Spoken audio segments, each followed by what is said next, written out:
is the chair of creative writing at Douglas College. Let's hear it for that. And edited Event magazine from 1996 to 2001. He has co-edited the poetry anthology East of Maine with Tom Wayman. Now, Tom Wayman had this to say about Kelvin's recent poetry book. These poems pulse and soar with the sounds of beautiful music. Wharton's mastery of his art never fails to bring his words to resonant life in the ear and mind. People, will you put your hands together and give a big warm welcome for the incendiary Kelvin Wharton?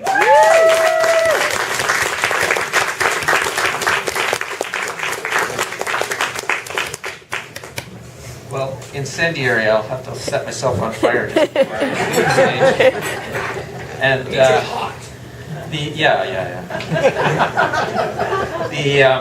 the hair business, like, we know, like, if you got a beautiful head, why cover it with a bunch of ugly hair? That's what I just say. Gotta show it. Okay, so I would like to thank Reese for his wonderful introductions, and Ben and Candace for hosting this, and for the opportunity to be in New West again. I know that there's a real strong cadre of writers and people interested in poetry and writing here, and it's a pretty neat thing, pretty lively place.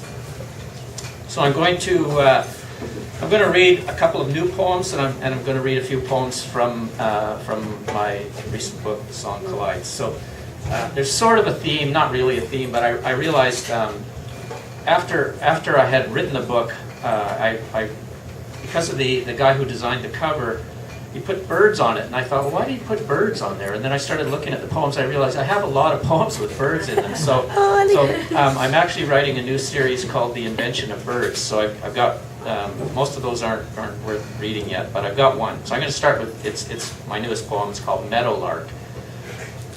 Whenever I mention Saskatchewan, Meadowlark interrupts with a song so magnificent it can only be sung where geography relaxes into grasslands and tabletop horizon, while luminous sky sweeps away the pitiful small concerns we humans carry around with us. When Meadowlark mentions Saskatchewan, the rest of us stop and pay attention, feel the muscles in our shoulders loosen and our mouths open slightly, as if we were about to share the song ourselves. And when Saskatchewan mentions Meadowlark, the breeze falters and daylight becomes a verb, conjuring time stopped, with only music alive and moving through this world. The next poem is, this is a poem for a friend of mine who lives in Wales, Conway Davis, and we've had him as a guest speaker at Douglas College a couple times, and he's a very funny and interesting guy. So, and he's not very tall. I'm actually even taller than him. But the poem's called The Tallest Man in Wales. The tallest man in Wales is not tall in the usual sense, though the finest woman could be sweeter than the berry, is a song lilt of language. That man a singer too, a raiser of pints, not sweet, just bitter enough to expose the lichen-spotted fieldstone, pushing up through soil. An igneous seedling dismisses rain, welcomes sun to warm itself in the roots of bearded grass, saxifrage, or tiny ferns that find a home in gaps along the slope of an enclosure wall, gathered up from the green swath to mark boundaries, separate one farm from the next, evidence of hands' work. The woman and the man together, the tall, the sweet, the bitter, and the granite, words they speak and laughter, water moving over stone. Oh, that's lovely. Poem that I wrote for a friend, Tom Egan, who died in a small plane crash. You'll see it's sort of built into the narrative a little bit here. And the poem's called Birds, Ledges, and it starts with a little epigram taken from a book called Mountains and Mountaineering. And Tom Egan was a mountain climber that I knew. Nowadays, his activities are mostly directed towards climbing for its own sake, wherever it may be found, however insignificant the rocks against the background as a whole. 1. Summer comes one day at a time. 100 birds outside, mostly sparrows, then starlings, pigeons, violet-green swallows, and a pair of crows. Do the juniper berries ferment in their gizzards, get them drunk while I barricade the garden? Lettuce and peas attacked, spinach eaten down to the roots at 8:15 on Channel 3, The Fallen Sparrow. He's already been dead longer than I knew him alive, so how does this work? What's the connection?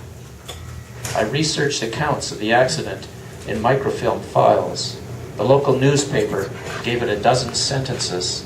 Didn't know he'd once rigged ropes from the attic window to climb the back of his house. As in mountain, the split between urban and wilderness, impossible to keep his pace, I fell back. Followed blazes to the turquoise glacial lake, careful to step on the uphill side of rocks, down the scree slope to where he was already at home. But, oh, it's not over. Save your just don't pay attention, sorry. But, nervous in the city, this is a long poem, okay, so. Nervous in the city, examining buildings for an escape route, up. None of the above, all of the above, infinite sky above and below, water. The Columbia River, a wet blue streak, actually colorless, but reflecting blue, and the tiny moving image of a single-engine Cessna. To know as a type of ledge, of a horizontal resting place against verticals and gravity pulling down. More than simply climb, he became a part of that mountain, understood the impact of steel piton hammered into rock fissure, bolts placed, an arcane knowledge of names, prescribed routes, ascending paths. A hummingbird attracted to a red wool cap on a glacier 2,500 meters above the unseen Pacific. The same day he fell into a crevasse, saved by the sole of his boot wedged into the ice. Ancient Roman birdwatchers formed a society of augurs, told the future from various auspices or signs, such as the flight and appearance of certain birds. Facts. The airplane struck a power line above the river. His neck snapped on impact. The other 3 drowned. Cars, people traveling the highway, thought it was a stunt at first. Hired to do the groundwork, we raked leaves, weeded flower beds, or planted winter in Victoria. The rain seemed endless. His nickname, Eagle. His reputation as a crazy driver, a green pickup loaded with shovels, rakes, pruning saws. A lens flare illuminates the photo of him leading up the slope. The consequence of unintentionally chosen music, Sparrowfall 1, 2, and 3 by Brian Eno. To let you know and subsequently say, facts repeat themselves along lines, loop vectors. Geography beneath the surface, anxious to perform. What is a day, a decade, the lifetime of a person or a sparrow in the single-word vocabulary of stone? The alley choked with morning glory, white trumpet bell flowers, birds bathe in dust, swallow the smallest bits of gravel. The waitress said she had no memory for faces, then proved it. He was talking to me when I suddenly remembered he was dead. He asked why I was crying, and I told him, yes, he said, but I'm still around. And he became being, the brightest verb of all. 2. The luggage is frequently unpacked, then packed and put away again. More than ceremony. Construction of a line composed of single points, planes into 3 dimensions, the addition of the drunken apple, floats in the grass beneath the tree. During the day, sparrows gather along the branches, or the body claimed by his father and taken east for burial. A brother arrived to drive the dream car, now his, also east. My legacy was a pair of fingerless climbing gloves, made that way to get the surest grip. In China, after the west wind, dogs die, chickens die, trees get sick. Mr. Tam, in a striped pajama shirt, works in the garden. Birds avoid people. Home is where the home is. A fallen climber gathers energy as long as he gathers speed. An indefinite article, attention to the configuration of rock, or a rising cloud of wings, soprano voices singing somewhere. And that's the end of that one.